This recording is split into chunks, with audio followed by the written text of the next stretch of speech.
ایران پر حملوں کا اس وقت باقاعدہ طور پر آغاز کر دیا ہے، اور اس وقت ہمارے ساتھ موجود ہیں سینئر تجزیہ کار نثار سید صاحب۔ نثار صاحب بتائیے گا، یہ بہت بڑا کہا جا رہا ہے کہ ایران کے اوپر جوابی کارروائی کرتے ہوئے اسرائیل نے حملہ کیا ہے، سر کیا کہیں گے آپ اس پہ؟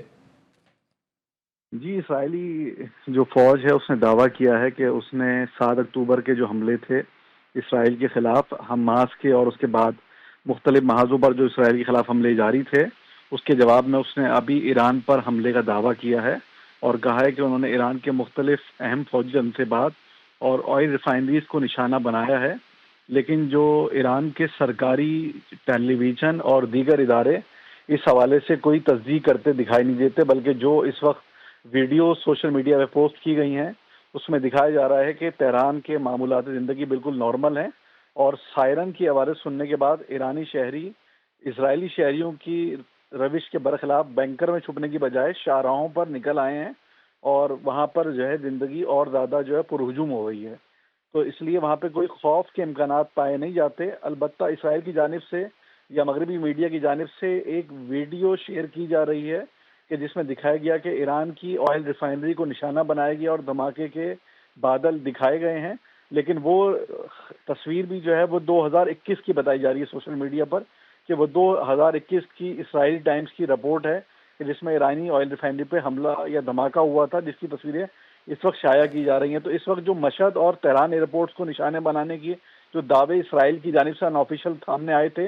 اس کے اوپر کوئی تصدیق ثبت نہیں ہو سکی، اور وہ ساری جو معاملات ہیں وہ نارمل بتائے جا رہے ہیں۔ تو اس لیے اسرائیل کی جانب سے اگر کوئی حملہ کیا بھی گیا ہے تو وہ کوئی اتنا خاص نہیں ہے، بلکہ شاید اس کے دفاعی سسٹم سے روک دیا گیا ہے، اور اسرائیل کسی بڑے حملے کے اوپر کامیاب نہیں ہوتا دکھائی دیتا، ورنہ اب تک جو ہے وہ مغربی میڈیا اس کو کافی جو ہے اس کی بازش کر چکا ہوتا۔ اچھا سر، کچھ روز قبل ہم نے دیکھا تھا کہ ایران کی جانب سے پاسداران انقلاب کے چیف نے بھی یہ بات کہی تھی کہ اسرائیل اگر کسی بھی نوعیت کا ایران کے اوپر حملہ کرنے کی کوشش کرتا ہے تو اس کا ایران باقاعدہ طور پر جواب دے گا، اور بہت ہی بھاری جواب دے گا۔ اور ہم نے دیکھا کہ ایرانی صدر جو ہیں مسعود پزشکیان، انہوں نے بھی اس حوالے سے واضح کیا تھا کہ اسرائیل نے اگر کوئی بھی تقریب کاری کرنے کی کوشش کی تو اس کو سخت جواب دیا جائے گا۔ اور دیکھا جائے تو آیت اللہ خامنائی کی جانب سے بھی اسی طرح کا بیان سامنے آیا تھا۔ تو سر آپ یہ بتائیں کہ اس کے بعد ایران جو ہے وہ کیا جوابی کارروائی کر سکتا ہے، اور کس طرح کی کارروائی ہو سکتی ہے یہ؟ دیکھیں، اسرائیلی حکومت ایک خوفزدہ حکومت ہے جو امریکہ کے سہارے پہ قائم ہے، اور امریکہ ہی اس کے دفاعی نظام کو سپورٹ کر رہا ہے۔ ابھی آپ دیکھ سکتے ہیں کہ اسرائیل کے جو پیٹریوٹ ڈیفینس سسٹم تھا اس کی ناکامی کے بعد امریکہ نے تھاٹ سسٹم کے نام سے اس کو ایک ڈیفینس سسٹم فراہم کیا ہے، اور آج ہی یہ خبر چھپی ہے کہ F-16 طیاروں کا جو اسکواڈرن تھا امریکہ کا، وہ جرمنی سے سینٹرل جو ان کی کمانڈ ہے ان کے حوالے کیا گیا تاکہ وہ اسرائیل کو تحفظ فراہم کر سکیں۔ تو اس کو سمجھنے کی ضرورت ہے کہ اسرائیل اس وقت ایک مضبوط قوت کے طور پہ باقی نہیں رہ سکا ہے۔ اسرائیل کو اپنی دفاع کے لیے امریکہ اور مغربی طاقتوں کی بہت زیادہ سپورٹ کی ضرورت ہے، اور وہ اس کو سپورٹ کر بھی رہے ہیں۔ ایرانیوں نے یہ واضح طور پہ اعلان کیا تھا کہ اگر اسرائیل کی جانب سے یا اسرائیل کی ہم نوا ریاستوں کی جانب سے ایران پہ حملہ کیا گیا، یا امریکی بیسز سے جو مشرق وسطیٰ میں موجود ہیں ان سے اگر ایران پہ حملہ کیا گیا تو ایران ان کو تباہ کن جواب دے گا، اور ان کو جو ہے وہ ان کی قبرستان بنا دے گا۔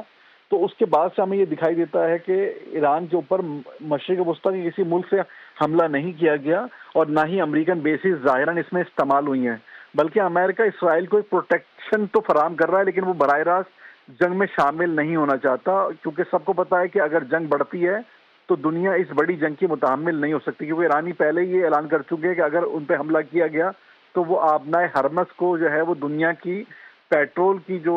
سپلائی ہے، رسد، اس کے لیے بند کر دیں گے۔ اور آپ کو پتا ہے کہ دنیا جو اقتصادی بحران کے ویسے ہی شکار ہے، وہ مزید کسی بحران کا شکار نہیں ہو سکتی۔ تو اس لیے سب کی خواہش ہے کہ یہ جنگ نہ بڑھے۔ صرف نیتن یاہو یہ چاہتا ہے، جو اسرائیلی وزیر اعظم ہے، کہ وہ اپنی حکومت کو دوام دے سکے، کیونکہ وہ اپنے جو ہاسٹیجز جو یرغمالی حماس کے پاس ہے ان کو چھڑانے میں ناکام رہا ہے، وہ غزہ پہ قبضہ کرنے میں ناکام رہا ہے۔ آج 1 سال سے زیادہ ہو چکا ہے، اس نے غزہ کو کھنڈر تو بنا دیا، 45,000 سے زائد لوگوں کو شہید تو کر دیا غزہ کے اندر، لبنان پہ وہ حملے کر رہا ہے، لیکن وہ کہیں پر بھی 1 انچ زمین قبضہ کرنے کے قابل نہیں ہے۔ روزانہ اس کو اپنے فوجیوں کی لاشیں اٹھانا پڑتی ہیں۔ ابھی گزشتہ 24 گھنٹے میں بھی آپ کو جیسے علم ہے کہ اسرائیل کے 8 فوجی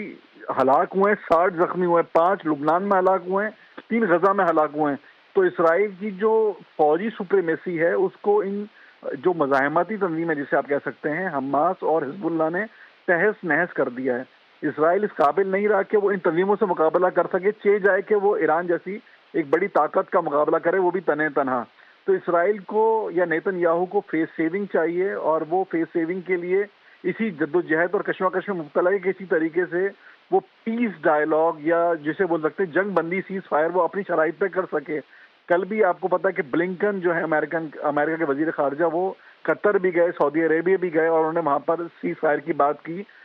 اور قطر نے اس کے حوالے سے حماس سے رابطہ کیا، تو حماس نے اپنی شرائط پہ سیز فائر کی بات کی ہے، نہ کہ اسرائیل کی شرائط پہ۔ یعنی اس وقت جب کہ ان کو بری طریقے سے چھننی کر دیا گیا ہے، ان اسلامی مزاحمتی تنظیموں کی ٹاپ لیڈرشپ کو شہید کر دیا گیا، اس کے باوجود بھی وہ اسرائیل کے سامنے یا امریکہ کے سامنے سرنڈر ہونے کے لیے تیار نہیں ہے، بلکہ وہ اپنی کنڈیشنز پہ سیز فائر کی بات کر رہے ہیں۔ تو اس سے آپ کو لگتا ہے کہ ان مزاحمتی تنظیموں میں کتنا جذبہ اور طاقت باقی ہے، اور اسرائیل کتنا کمزور ہو چکا ہے کہ وہ کوشش کر رہا ہے کہ امریکہ یا کسی کی بروکر ڈیل کے ذریعے اس علاقے میں جنگ بندی کرے اپنی شرائط کے اوپر، جس میں وہ تاحال کامیاب ہوتا دکھائی نہیں دیتا۔ جی